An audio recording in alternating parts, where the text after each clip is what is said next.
지금 우리 교회는 정교인 성경 통독 그리스도 중심 성경 읽기를 진행하고 있습니다.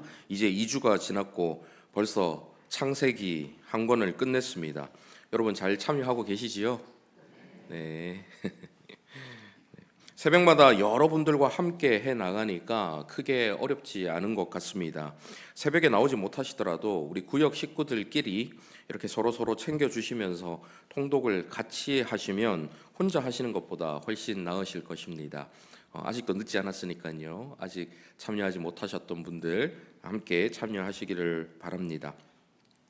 사실 그동안 매년 새해가 되면 다짐을 했지요. 올해 이 새해에는 꼭 성경 일독을 한번 해보겠다. 그런데 혼자 하면 결코 쉽지가 않습니다. 보통 창세기까지는 잘 넘어갑니다. 그러다가 출애굽기 들어가면 초반에는 막 10가지 재앙이 나오고 홍해가 갈라지고 흥미진진하지요.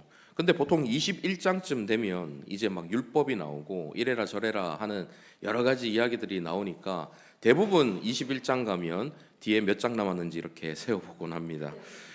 그리고 또 한 25장 넘어가면 성소의 기구들과 성막을 어떻게 만드는지 너무 자세하게 계속해서 나열되다 보니까 또 뒤에 몇 장 남았는지 세어보죠. 겨우겨우 출애굽기를 끝내고 넘어가면 무시무시한 레위기가 딱 버티고 서 있기 때문에 이쯤 되면 대부분 포기를 하고 맙니다. 그러니 애굽에 한번 들어가면 출애굽을 하지 못합니다. 이번에는 여러분 다 같이 가니까 출애굽을 꼭 하시고 함께 가나안 땅으로 들어가 봅시다. 아멘이십니까?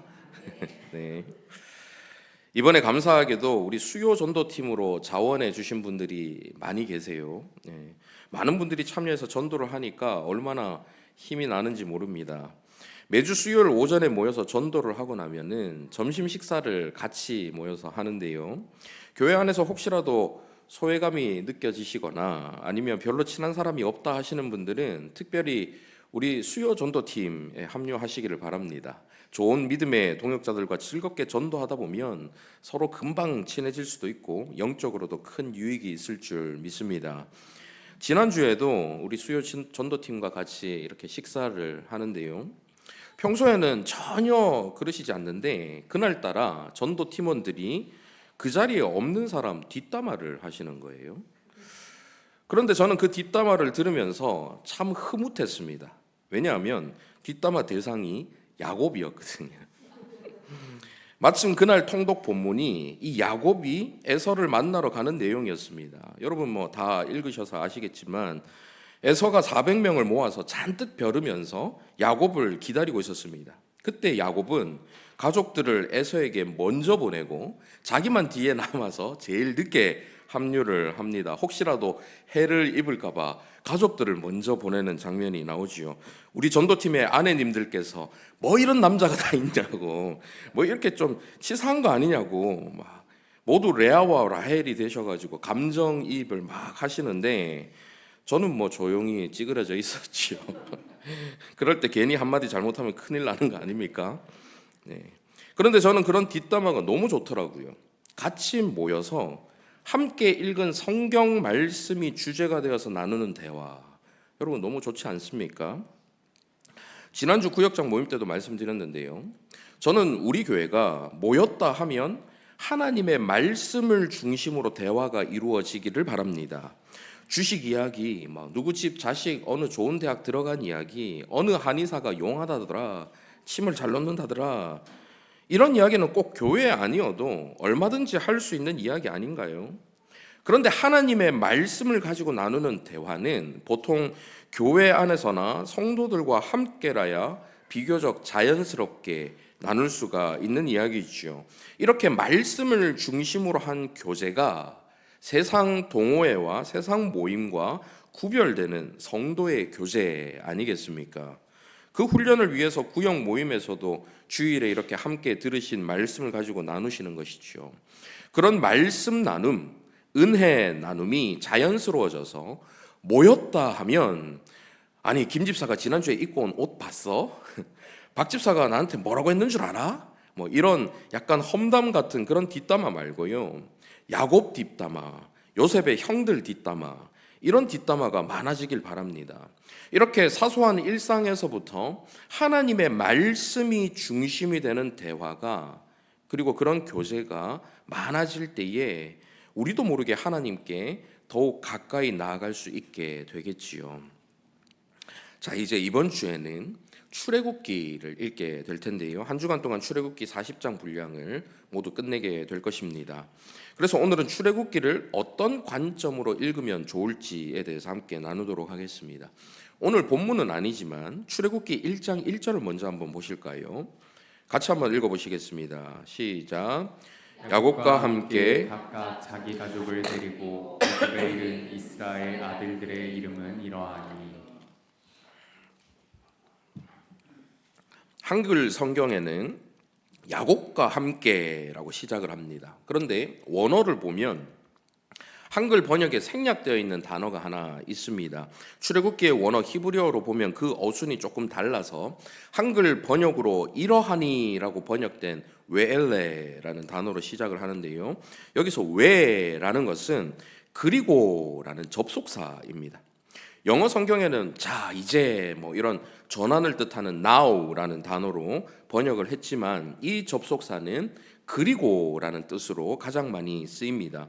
그래서 1절을 생략된 이 접속사를 넣어서 직역을 하면 그리고 야곱과 함께 각각 자기 가족을 데리고 애굽에 이른 이스라엘 아들들의 이름은 이러하니. 책을 시작하는 첫 시작에 그리고라고 시작한다면 여러분 어떤 생각이 드십니까? 시작이 왜 이렇지? 라는 생각이 드실 거고, 앞의 책과 이어지는 이야기구나라는 생각이 드시겠지요. 이 창세기와 출애굽기는 따로 떨어져 있는 두 권의 책이라기보다 창세기에서 출애굽기로 이어지는 이야기다라고 할 수가 있습니다. 창세기가 어떻게 끝납니까? 50장 26절 보십시오. 요셉이 110세의 죽음에 그의 몸에 향 재료를 넣고 애굽에서 입관하였더라. 요셉의 죽음으로 이야기가 끝이 납니다. 입관하였더라. 그리고 바로 이어서 그리고라고 출애굽기가 이어지는 거예요. 그래서 요셉의 죽음과 이 출애굽기는 그리고로 같이 이어지는 이야기입니다. 이 이어지는 두 구절 사이에는 430년이라는 시간이 흐르는데요.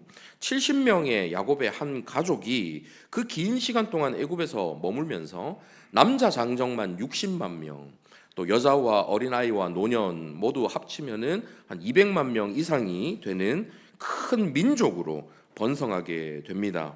성경은 그 430년 동안 이스라엘 백성들에게 어떤 일이 일어났는지, 무슨 사건이 있었는지 구체적으로 기록하지 않습니다. 성경이 단순히 역사를 나열한 책이 아니기 때문입니다. 철저하게 하나님의 뜻과 목적에 따라서 기록된 책이 바로 성경이기 때문이지요. 문제는 이 기간 동안 이스라엘 백성들의 애굽에서의 삶이 결코 쉽지가 않았다라는 것입니다.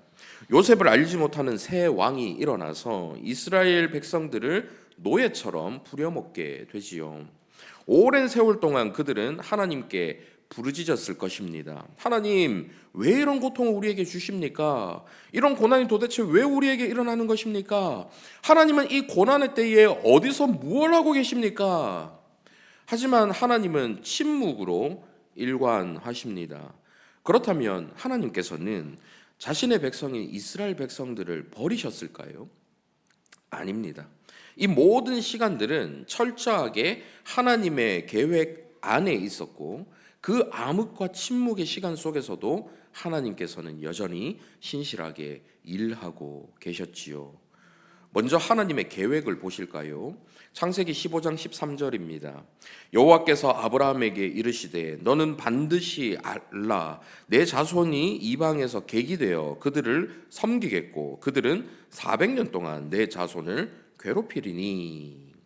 이미 오래전에 하나님께서는 아브라함에게 이 계획을 말씀하셨습니다. 너희들이 그 애굽 땅에서 그들을 섬길 것이며 너희들이 종처럼 지낼 거며 400년 이상을 내 자손들을 괴롭히게 될 것이다. 미리 말씀하셨어요. 그리고 그 계획을 실행하시기 위해서 요셉을 준비시키시고 야곱의 가족들이 애굽으로 들어가게 하신 것입니다. 그러면 그 계획의 목적은 무엇일까요? 야곱에게 주어지는 하나님 말씀만 보십시오. 창세기 46장 3절입니다. 하나님이 이르시되 나는 하나님이라 내 아버지의 하나님이니 애굽으로 내려가기를 두려워하지 말라. 내가 거기서 너로 큰 민족을 이루게 하리라. 애굽에서 야곱, 즉 이스라엘의 가족이 큰 민족을 이루게 하는 것이 하나님의 계획의 목적이었습니다. 그러면 그 긴 시간 동안 하나님께서 어떤 일을 하셨을까요? 4절 이어서 한번 보십시오. 내가 너와 함께 애굽으로 내려가겠고 반드시 너를 인도하여 다시 올라올 것이며 요셉이 그의 손으로 내 눈을 감기리라 하셨더라. 이스라엘을 버려두신 것이 아닙니다. 하나님께서는 그들과 함께 애굽으로 내려가셨습니다. 그리고 그들과 함께 하셨고 그들이 큰 민족을 이루게 하시며 그들을 인도하여 다시 올라올 준비를 하고 계셨던 것이죠. 이스라엘 백성들의 눈으로는 하나님께서 침묵으로 일관하시는 것처럼 보였습니다. 하나님께서 그들을 떠나 계신 것처럼 보였습니다. 하지만 하나님께서는 그들과 함께 내려가셨고 그들과 함께하고 계셨습니다. 그리고 하나님께서 구체적으로 구원의 그 사역을 하나하나 이루고 계셨고 약속하신 그 모든 약속을 지키고 계셨지요. 조금 더 구체적으로 볼까요? 애굽에서 이스라엘 백성들과 함께 하셨던 하나님께서 어떤 일을 하셨는지 출애굽기에서 조금 더 구체적으로 이렇게 묘사합니다. 출애굽기 1장 7절 한번 보십시오. 이스라엘 자손은 생육하고 불어나 번성하고 매우 강하여 온 땅에 가득하게 되었더라. 여러분 이 구절 보시면은 연상되는 어떤 장면이 있지 않습니까? 처음 사람을 창조하셨을 때에 하나님께서 사람에게 가장 먼저 어떤 말씀을 하셨습니까? 창세기 1장 27절 28절 함께 읽어보실까요? 시작. 하나님이 자기 형상 곧 하나님의 형상대로 사람을 창조하시되 남자와 여자를 창조하시고 하나님이 그들에게 복을 주시며 하나님이 그들에게 이르시되 생육하고 번성하여 땅에 충만하라. 땅을 정복하라. 바다의 물고기와 하늘의 새와 땅에 움직이는 모든 생물을 다스리라 하시니라. 하나님의 형상대로 사람을 창조하시고는 그들에게 무엇을 주셨다고요? 복을 주시며 복을 주셨습니다. 어떤 복입니까? 생육하고 번성하여 땅에 충만하라. 땅을 정복하라. 바다의 물고기와 하늘의 새와 땅에 움직이는 모든 생물을 다스리라. 생육하고 번성하여 땅에 충만해지는 복, 그리고 진정한 왕이신 하나님의 대리인으로 세워져서 모든 피조 세계를 다스리는 자가 되는 복을 주신 것입니다. 하지만 왕이신 하나님을 반역하는 죄를 지어서 피조 세계를 다스리는 자의 이 복은 박탈당했지만 애굽 땅에서 하나님께서 이스라엘 백성들과 함께 하심으로 처음 사람에게 선포하셨던 복이 실현되고 있지요. 그 땅에서 생육하고 번성하여 땅에 충만해지는 것, 출애굽기 1장 7절에서 보신 것처럼 그렇게 충만해지는 복을 이스라엘 백성들이 누리고 있었던 것입니다. 아담에게 선포하신 복은 창세기 12장에서 아브라함에게도 선포됩니다. 2절 내가 너로 큰 민족을 이루고 내게 복을 주어 내 이름을 창대하게 하리니 너는 복이 될지라. 창세기 26장에서 이삭에게도 아브라함의 아들 이삭에게도 그 복의 선언은 이어지지요. 내 자손을 하늘의 별과 같이 번성하게 하며 이 모든 땅을 내 자손에게 주리니 내 자손으로 말미암아 천하 만민이 복을 받으리라. 이삭의 아들 야곱도 동일한 복을 받습니다. 창세기 35장 11절 하나님이 그에게 이르시되 나는 전능한 하나님이라 생육하며 번성하라. 한 백성과 백성들의 총회가 내게서 나오고 왕들이 내 허리에서 나오리라. 이렇게 약속된 생육하고 번성하여 창대해지는 복, 아브라함의 자손이 큰 민족을 이루는 복이 애굽에서 있었던 그 시간 동안 실현되고 있었던 것입니다. 출애굽기 1장 12절도 보십시오. 그러나 학대를 받을수록 더욱 번성하여 퍼져나가니 애굽 사람이 이스라엘 자손으로 말미암아 근심하여. 자꾸 학대하는데 이스라엘은 계속 번성합니다. 심지어 태어나는 남자 아기들을 모두 죽이라는 끔찍한 명령이 떨어지는데도 1장 20절 한번 보십시오. 하나님이 그 산파들에게 은혜를 베푸시니 그 백성은 어떻게 해요? 번성하고 매우 강해지니라. 어떻게 하나님께서 그들과 함께 계시지 않았다라고 이야기할 수 있겠습니까? 하나님 왜 침묵하십니까? 하나님 왜 우리와 함께하지 않으십니까? 그렇게 이야기할 수 없도록 하나님께서 그들과 함께 내려가셔서 그들에게 약속하신 복을 계속해서 누리게 하시는 것입니다. 이렇게 하나님은 복을 주시겠다라는 약속을 신실하게 지키고 계셨던 것이지요. 하지만 여전히 몇 가지 의문들이 남습니다. 꼭 이 이스라엘 백성들을 애굽으로 보내셔야 했나? 그냥 가나안 땅에서 민족을 이루게 하시면 안 될까? 아니면 애굽에서 노예로 살지 않고 좀 편하게 살게 해주셨으면 안 될까? 왜 거기서 꼭 고난을 받게 하셨을까? 이런 의문을 가질 수가 있지요. 하지만 이런 의문들도 하나님의 놀라운 섭리를 이해한다면 모두 풀리게 됩니다. 먼저 당시 가나안 땅에는 이방 민족들이 여러 민족들이 같이 살고 있었습니다. 모세 시대에는 가나안의 7족속이라고 그 7족속들이 특별히 그 자리를 잡고 또 힘을 길러서 그곳에 확고하게 자리를 잡았지만 그 이전 시대 야곱이 살던 시대만 해도 이름도 생소한 여러 족속들이 자리를 잡았다가 서로 침략하고 빼앗기면서 사라지곤 했습니다. 야곱의 가족이 만약에 그 가나안 땅에 남아 있었다면 그 거친 뺏고 빼앗기고 침략하고 사라지는 그 야만의 시대에 결코 큰 민족을 이룰 수가 없었을 것입니다. 마치 애굽이라는 초강대국이 그들을 거친 비바람에서 지켜주는 온실과 같은 역할을 감당하게 되었던 것이지요. 그렇다면 이스라엘은 애굽에서 왜 미움을 받고 노예같이 이렇게 살게 되었을까요? 고대 이집트 사람들은 목축업을 가증히 여겼습니다. 목축하는 사람들을 가증히 여기고 멀리했어요. 미워했어요. 싫어했어요. 창세기 46장 34절 보십시오. 당신들은 이르기를 주의 종들은 어렸을 때부터 지금까지 목축하는 자들이온데 우리와 우리 손조가 다 그러하니이다 하소서. 애굽 사람은 다 목축을 가증히 여기나니 당신들이 고센 땅에 살게 되리이다. 애굽 사람들이 목축을 가증히 여기는데 이 목축업이 오히려 야곱의 한 가문을 이스라엘 민족으로 만드는데 큰 기여를 한 것입니다. 만약 당시에 이 요셉이 한 말인데요. 요셉이 가족들의 직업으로 그 당시에 애굽 땅에서 최첨단 산업인 이 농업을 택했다면 당장은 애굽 사람들의 호감을 살 수가 있었겠죠. 미움을 받지 않아도 됐겠죠. 하지만 오히려 그 호감 때문에 애굽 사람들과 결혼을 하면 섞이게 되었을 것입니다. 그들이 그들의 호감을 느끼니까 그들과 함께 살려고 할 테니까 결혼을 하고 같이 섞이게 되겠죠. 한 민족으로서의 정체성은 결코 가질 수가 없었을 것입니다. 그리고 그 땅에서 계속 머물고 싶어 하는 마음을 가지고 그 땅에 완전히 정착해서 그 땅에서 떠나려 하지 않았겠죠. 하나님께서 약속하신 약속의 땅인 가나안을 갈망하는 마음, 그곳에 가고자 하는 마음이 그들에게 아예 없었을 것입니다. 그래서 모세가 나타나서 가나안으로 가야 됩니다 했을 때 이스라엘 백성들이 들었겠습니까? 우리는 여기가 좋사오니 하면서 그곳에 머물려고 했겠지요. 그러니 애굽 사람들로 하여금 가증히 여김을 받고 노예로 살았던 것이 비록 육체적으로는 고달픈 삶이었지만 결국 구원을 향한 하나님의 계획이 성취되고 궁극적인 복을 누리는 결과를 가져다 주게 된 것입니다. 눈에 보이는 현실은 인간의 생각으로는 이해하기가 어렵습니다. 처참한 노예 생활이고 힘든 노역에 시달리는 고달픈 인생입니다. 하나님께서 자신들을 왜 이렇게 대하시는지 알 수가 없지요. 하지만 그 속에서도 하나님의 구원의 계획은 충실하게 실행되고 있었습니다. 저와 여러분의 삶도 마찬가지입니다. 때때로 우리는 원치 않는 고난을 겪습니다.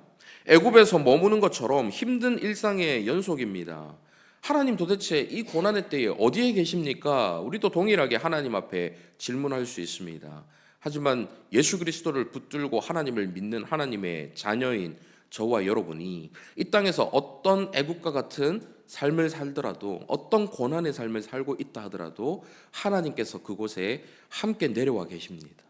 저와 여러분과 함께 하고 계세요. 저와 여러분이 이해하지 못하는 방식으로, 이해하지 못하는 이유로 하나님은 하나님의 목적을 지금도 이루고 계십니다. 사랑하는 성도 여러분, 꼭 기억하십시오. 오늘도 저와 여러분의 삶 속에 하나님께서 함께 하시고 복을 주시겠다라는 그 약속을 신실하게 지키시며 우리의 고달픈 일상을 통해서도 하나님의 놀라운 구원 계획은 변함없이 성취되고 있다라는 이 사실 여러분 결코 잊지 않으시기를 바랍니다. 이 믿음 가지고 삶의 어려움 속에서도 위로와 힘을 얻으실 수 있기를 간절히 바랍니다. 자, 이제 하나님의 때가 찼습니다. 그리고 하나님께서는 모세라는 이 사람을 통해서 이스라엘을 애굽 땅 종되었던 집에서 친히 인도하여 내셔서 그들을 구원하십니다.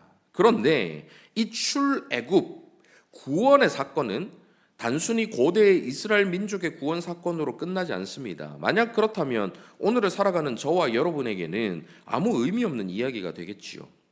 하나님께서 출애굽기를 저와 여러분에게 주신 것은 이 출애굽과 이스라엘의 구원이라는 그림자를 보면서 예수 그리스도를 통한 저와 여러분의 구원이라는 실체를 바라볼 수 있도록 하시기 위함입니다.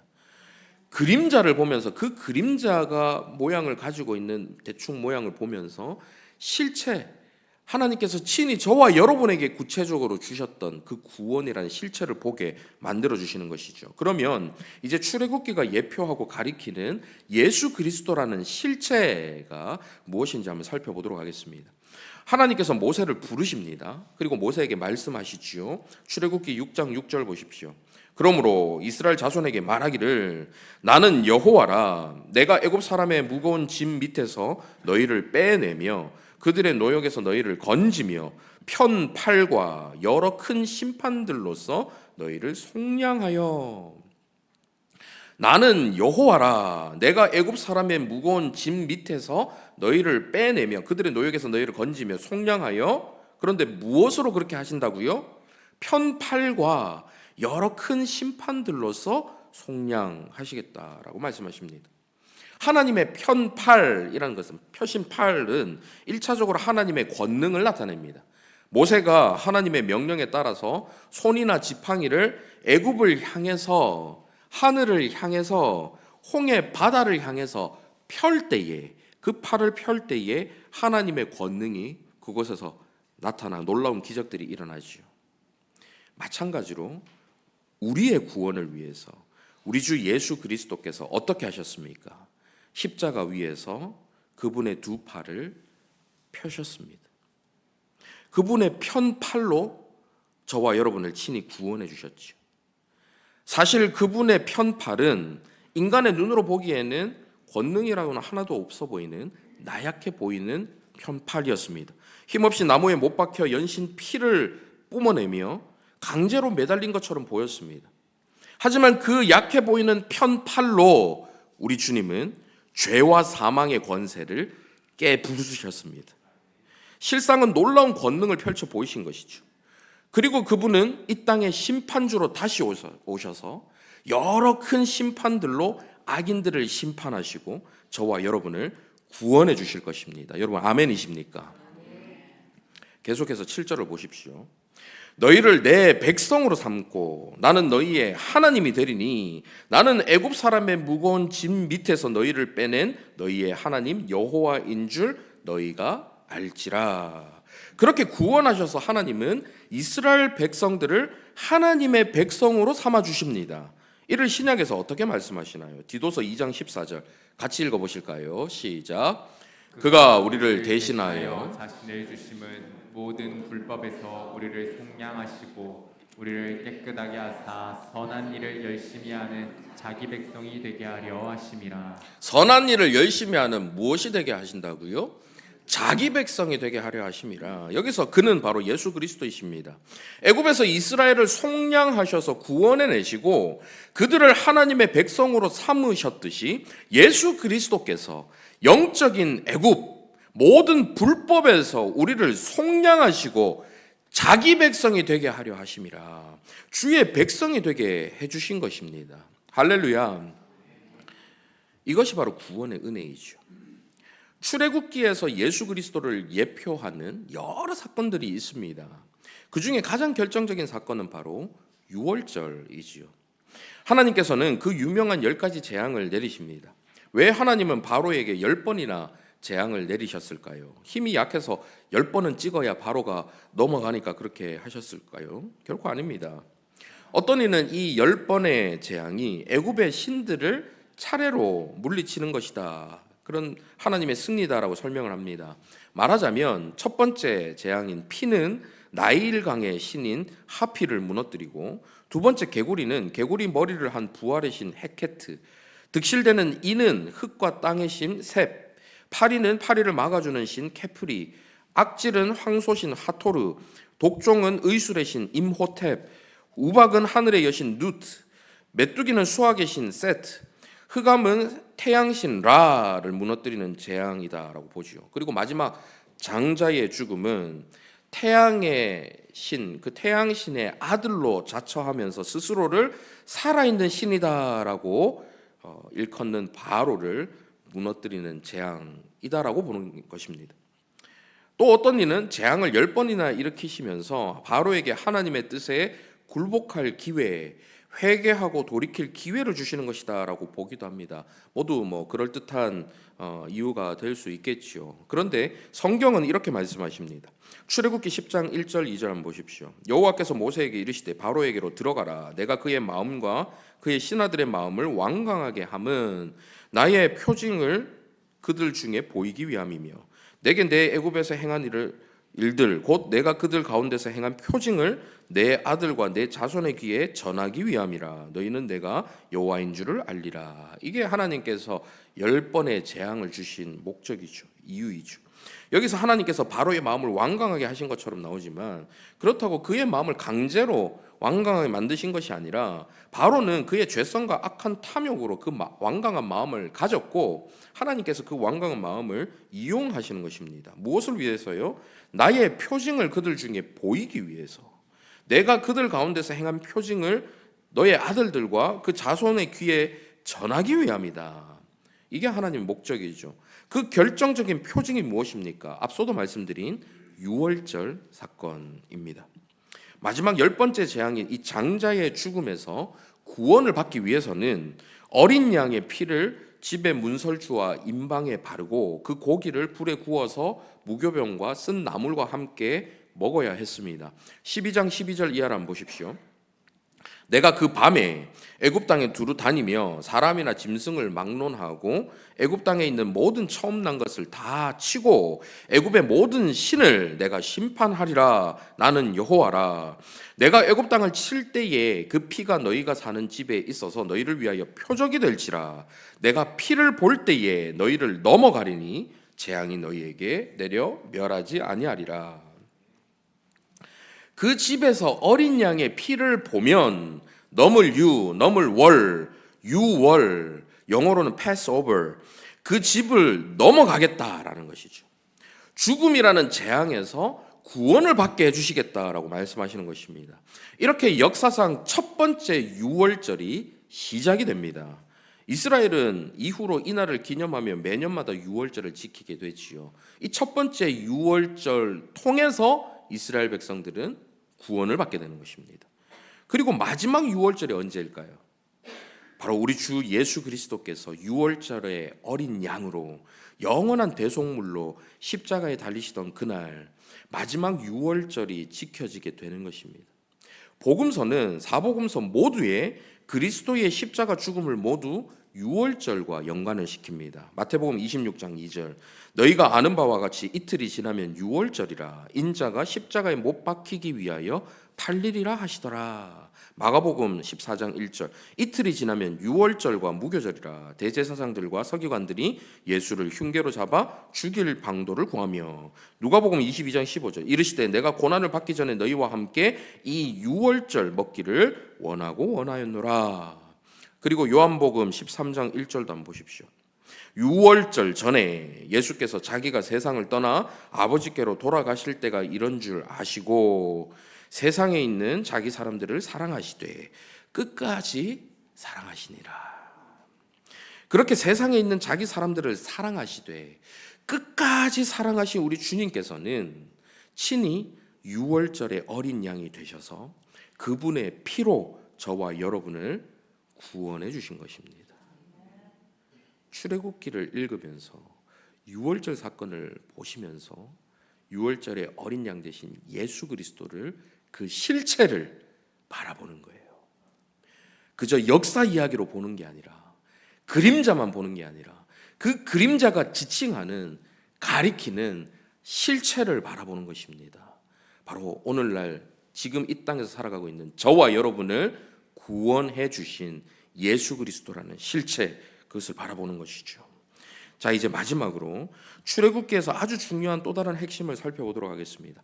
제가 한 번씩 말씀드리지만 구원이라는 것은 구원 자체가 목적이 될 수가 없습니다. 구원 자체가 우리 인생의 궁극적인 목적이 아닙니다.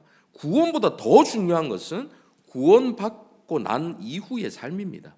하나님께서 저와 여러분을 구원해 주시는 것은 구원이 목적이 아니라 구원을 해서 하나님께로 다시 나오게 하는 거, 하나님의 깨어진 그 형상을 다시 회복시켜 주시고 하나님과 하나님의 아버지와 자녀의 그 관계를 회복시키셔서 그 관계로 살아가는 것, 이것이 목적이지요. 구원을 통해 이런 목적을 이루는 것이 바로 구원의 궁극적인 목적입니다. 그렇게 하나님으로 인해 기뻐하며 우리의 그 기쁨으로 하나님께 모든 영광이 돌아가게 하는 것, 그것이 천지창조의 목적이고 구원 사역의 목적인 것입니다.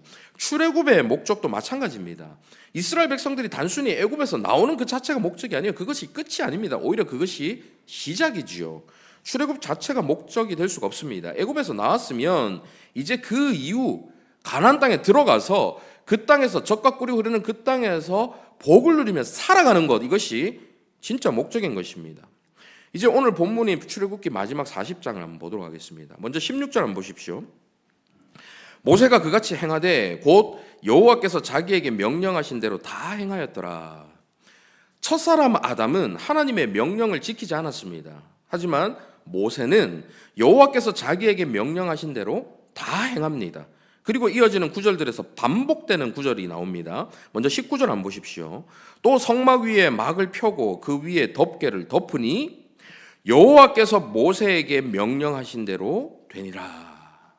여호와께서 모세에게 명령하신 대로 되니라. 이 구절이 계속해서 반복돼요. 21절에서 반복되고 23절에서 반복되고 25절, 27절, 29절 그리고 32절까지 계속 반복됩니다. 성경을 읽으시면서 체크하면서 읽어보십시오. 나중에 계속해서 반복됩니다.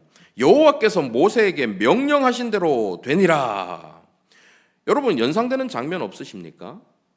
처음 천지를 창조하실 때에 하나님께서 빛이 있으라 하시니 그대로 되니라. 궁창 아래의 물과 위의 물로 나뉘게 하시니 그대로 되니라. 묻이 드러나라 하시니 그대로 되니라. 그대로 되니라. 그대로 되니라. 그대로 되니라. 계속해서 하나님께서 말씀하시는 대로 그대로 다 이루어졌습니다. 그 창조 때처럼 지금 모든 일이 여호와께서 모세에게 명령하신 대로 그대로 되고 있는 것입니다. 그리고 그 결과 어떤 일이 일어납니까? 34절, 35절 함께 읽어보시겠습니다. 시작. 구름이 회막에 덮이고 여호와의 영광이 성막에 충만하매 모세가 회막에 들어갈 수 없었으니 이는 구름이 회막 위에 덮이고 여호와의 영광이 성막에 충만함이었으며 인간이 타락하기 전 온 천지 만물에 가득했던 하나님의 영광, 그 첫 창조에서 완벽했던 피조물 가운데 충만하게 임했던 하나님의 그 놀라우신 영광이 인간의 타락으로 말미암아 그 찬란한 빛을 감추었다가 지금 이 거룩한 성막 가운데에 다시 충만하게 임하게 된 것입니다. 하나님께는 변함없이 찬란했던 그 영광이었지만 인간의 타락으로 인간에게는 가리워져 있었던 그 영광, 로마서 3장 23절 말씀처럼 모든 사람이 죄를 범하였음에 하나님의 영광에 이르지 못했던 이 인간들이 성막을 통해서, 출애굽기에 나오는 이 성막을 통해서 그 가운데 충만하게 임하시는 하나님의 영광을 다시 바라보게 되고 하나님의 영광 가운데 다시 거하게 된 것입니다.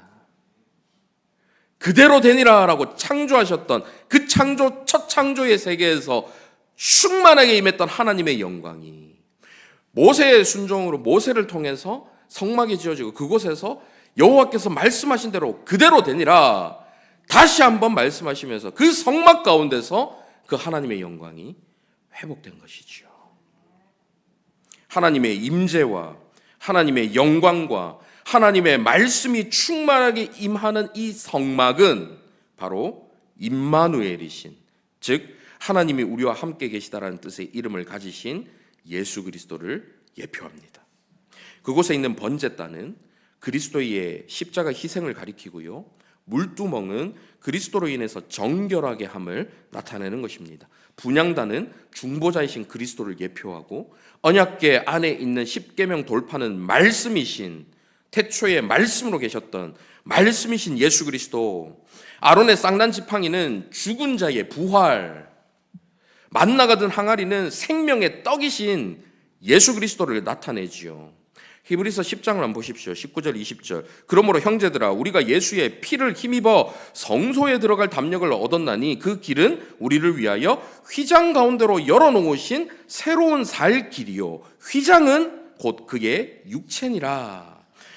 이렇게 성막 안의 휘장은 바로 예수 그리스도의 육체를 나타냅니다.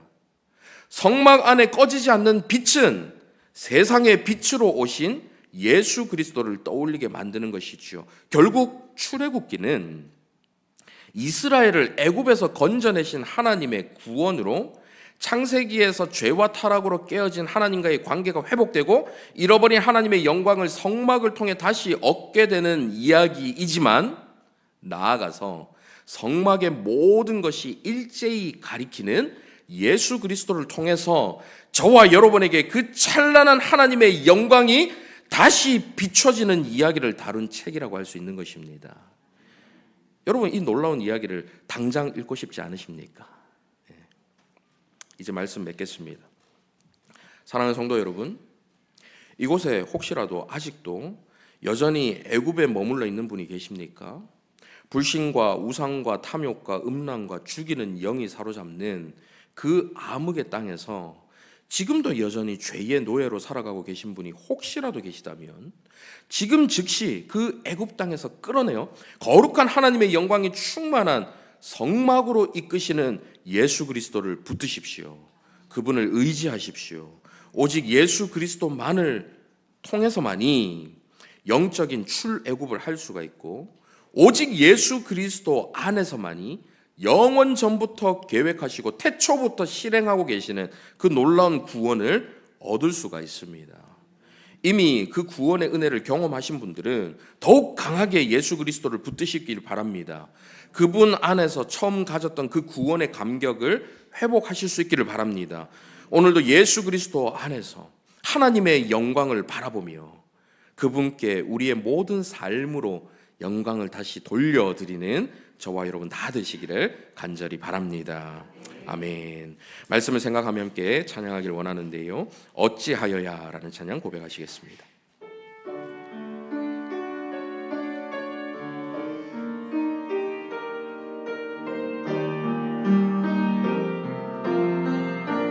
어찌하여야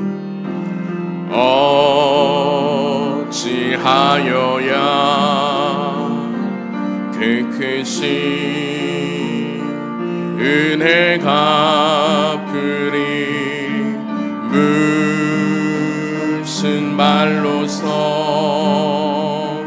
그 사랑 참 감사하리요. 하늘에 천군 천사라도 나의 마음 모르리라. 나 이제 새 소망이 있음을 주님의 다시 한번 고백합니다. 어찌하여야 위하여야 그 크신 은혜 갚으리 무슨 말로서 그 사랑 참 감사하리요 하늘에 성군 천사라도 나의 마음 모르리라 나 이제 새 소망이 있음을 주님의 그 구원의 은혜를 경험한 사람들 이렇게 고백합니다. 하나님께 영광 하나님께 영광 하나님께 영광 날 사랑하신 주 그 피로 날 구하사 죄에서 건지셨네 하나님께 영광 날 하나님께 영광 하나 성막 가운데 충만하게 임하신 하나님의 영광 예수 그리스도를 통해서 우리에게 회복된 찬란한 하나님의 영광 그 영광을 먼저 받아 누리며 그 하나님께 다시 한번 영광을 올려드리는 우리 모두가 되기를 원합니다. 그 영광이 어떻게 회복되었습니까? 그 피로 날 구하사 십자가 위에 편팔로 죄에서 건지셨네 하나님께 영광 님께 영광 날 사랑하신 주 할렐루야. 이 시간 함께 기도했으면 좋겠는데요. 먼저 우리는 우리를 고통과 아픔과 좌절과 두려움과 우울과 슬픔과 온갖 종류의 부정적인 마음과 생각의 노예가 되게 만드는 그래서 거룩하신 하나님께로부터 멀어지게 만드는 영적인 애굽에서 나와야 합니다. 십자가 위에서 펴신 그 권능의 팔로 우리를 구원해 주시는 예수 그리스도를 의지해서 영적 애굽에서 빠져나오게 하여 주시옵소서. 그리고 예수 그리스도 안에서 하나님의 영광이 우리 삶 가운데 회복되는 역사가 나타나게 하여 주시옵소서. 말씀을 생각하며 함께 기도하며 나가도록 하겠습니다. 살아계신 아버지 하나님,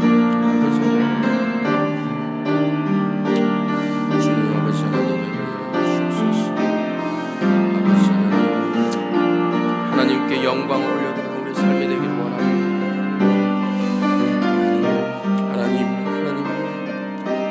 하나님의 영광이 우리 삶 가운데 회복되고 하나님의 그 영광을 통해서 아버지 하나님 앞에 다시 한번 영광을 올려드리는 우리의 삶이 되기를 원합니다. 그 예수 그리스도의 보혈의 피로 말미암아 그 거룩하신 성막 안에 충만하게 임하신 하나님의 영광이 우리의 삶 가운데 가득할 수 있도록 그 영광을 비춰내는 삶을 살아갈 수 있도록 저희를 붙들어 주시옵소서.